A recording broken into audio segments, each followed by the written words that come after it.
You know, trying to navigate the world of addiction treatment can feel like you're trying to solve a puzzle, but you're missing half the pieces. So today, we're going to try and put those pieces together. We're going to look at the whole system, from the big picture policy and insurance stuff, right down to the personal journey of just trying to get care. Okay, let's get into it.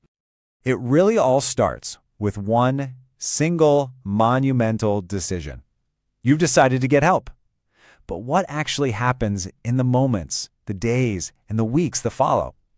That's the journey we're mapping out right now.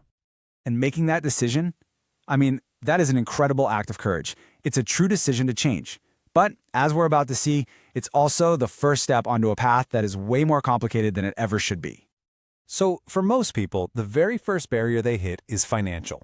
It's all about the money. So let's start right there and try to crack the insurance code. How is your coverage supposed to work when it comes to paying for treatment? Okay, there's this really important legal principle you got to know about. It's called mental health parity. Now, what that means, in theory, is that your insurance company can't put up more roadblocks for addiction treatment than they would for, say, a broken leg or heart surgery. It's supposed to be an equal playing field.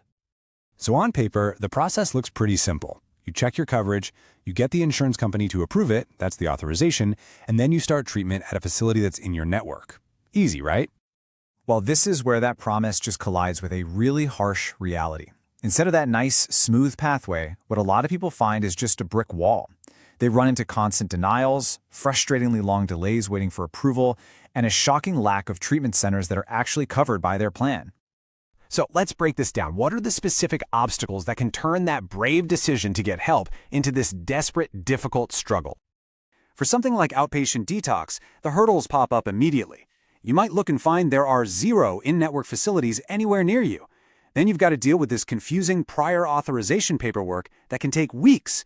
Even if you get approved, the deductibles and out-of-pocket costs can be so high that it's just unaffordable. And that's not even counting the real-world stuff, like how do I get there? Who's going to watch my kids? And this chart, wow, it really shows you what's known as the treatment gap.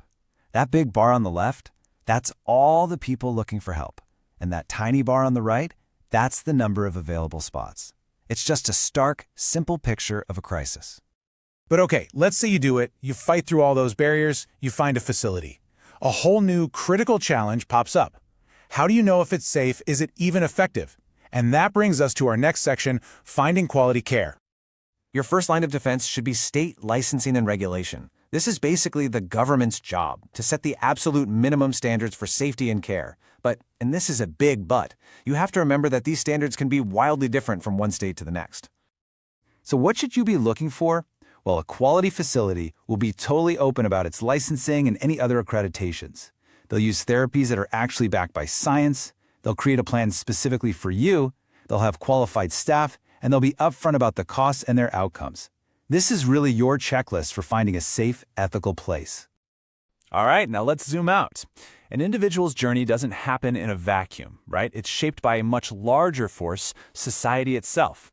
We have to look at the bigger picture here, stigma, and how a public health approach could change this entire landscape. This quote just says it all, doesn't it? I was more afraid of people finding out I needed help than I was of the addiction itself. The fear of being judged, of being shamed at work or in your own family, that can be a bigger barrier than any insurance denial. Stigma keeps people in the dark and makes that first brave step to ask for help even harder. A real public health approach gets that treatment is only one piece of the puzzle. It means investing in prevention so we can stop addiction before it even starts. It means harm reduction to keep people alive. And it means real long-term support for people in recovery. It's about building a whole system of care. Now, as we wrap up, the source material that we used to put this explainer together provided a resource for anyone who might be looking for more information or some help. That contact info is the phone number 1-732-484-9661, and the website is recoverycnt.com. So we'll end on this question because it really gets to the heart of the matter. When the path to recovery is this much of a maze, whose job is it to provide a map? Is it up to the patient to find their own way? The insurance company? The treatment center? Or is it a shared responsibility we all have to make that map clear and easy to follow?